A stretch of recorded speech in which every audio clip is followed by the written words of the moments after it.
जुन्नर शहर व परीटवाडी परिसरातून चोरीस गेलेल्या 2 मोटारसायकल प्रकरणी स्थानिक गुन्हे शाखेने 2 तरुणांना अटक केली आहे.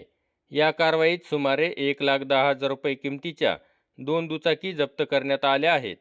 जुन्नर पोलीस ठाण्यात दाखल असलेल्या 2 स्वतंत्र गुन्ह्यांचा तपास सुरू असताना पोलिसांनी सीसीटीव्ही फुटेजच्या आधारे तपासाची सूत्रे ओतूर परिसरापर्यंत पोहोचवली.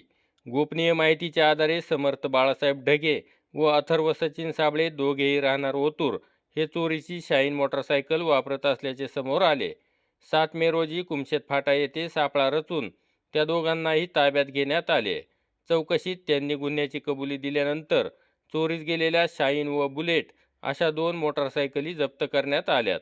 तर ही कारवाई वरिष्ठांच्या मार्गदर्शनाखाली स्थानिक गुन्हे शाखेचे वरिष्ठ पोलीस निरीक्षक प्रमोद क्षीरसागर, पोलीस निरीक्षक किरण अवचर, सहाय्यक पोलीस निरीक्षक महादेव शेलार, सहाय्यक फौजदार दीपक साबळे, हवालदार राजू मोमीन, संदीप वारे, अक्षय नवले, अभिमन्यू मोटे यांच्या पथकाने केली आहे.